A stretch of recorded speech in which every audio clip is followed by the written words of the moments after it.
अमेरिकी राष्ट्रपति Donald Trump के बाद क्रेडिट लेने वालों की होड़ में चीन भी शामिल हो गया है। चीनी विदेश मंत्री वांग यी ने बीजिंग में एक कार्यक्रम में कहा कि इस साल चीन ने दुनिया भर के कई बड़े विवादों में मध्यस्थता की भूमिका निभाई। इनमें भारत और पाकिस्तान के बीच मई महीने में हुआ तनाव भी शामिल है। वांग यी ने कहा, चीन ने निष्पक्ष रुख अपनाकर शांति बनाए रखने की कोशिश की और लक्षणों के साथ साथ मूल कारणों पर भी ध्यान दिया। उन्होंने उत्तरी म्यांमार, ईरान का परमाणु मुद्दा, फिलिस्तीनी इजरायल विवाद और कंबोडिया थाईलैंड संघर्ष के साथ साथ भारत पाकिस्तान तनाव का भी जिक्र किया। यह दावा अमेरिकी राष्ट्रपति डोनाल्ड ट्रंप के पुराने बयानों जैसा लगता है, जिन्होंने भी इस तनाव को रोकने का श्रेय लिया था। लेकिन भारत ने हमेशा से ऐसे दावों को साफ तौर पर खारिज किया है। मई में हुए सैन्य टकराव का अंत किसी तीसरे देश की मदद से नहीं हुआ था। ये दोनों देशों के सैन्य अधिकारियों, जो कि डीजीएमओस थे, उनकी सीधी बातचीत से सुलझा था। पाकिस्तान ने खुद सीजफायर की पहल की थी क्योंकि भारत के हमलों से उसे भारी नुकसान हुआ था। भारत ने हमेशा कहा है कि हमारे और पाकिस्तान के मामलों में किसी बाहरी देश की दखलंदाजी की कोई जगह नहीं है।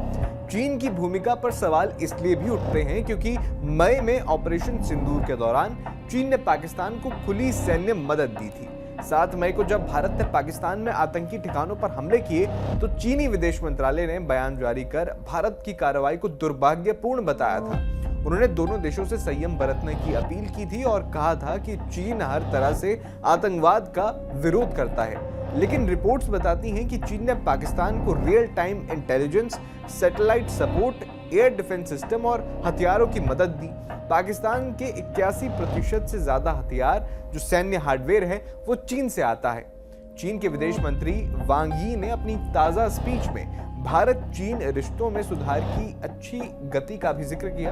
उन्होंने कहा कि चीन ने इस साल प्रधानमंत्री नरेंद्र मोदी को अगस्त में तियानजिन में हुए शंघाई कोऑपरेशन ऑर्गेनाइजेशन समिट के लिए आमंत्रित किया था, जो सफल रहा। उन्होंने पड़ोसी देशों के साथ साझा भविष्य की कम्युनिटी बनाने की बात कही।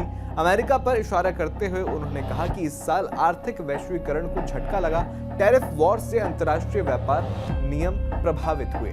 चीन अमेरिका रिश्तों को दुनिया का सबसे महत्व रखने वाला बताया उन्होंने, और कहा कि दोनों देशों को बराबरी, सम्मान और आपसी लाभ के साथ या इस आधार पर मतभेद सुलझाने चाहिए।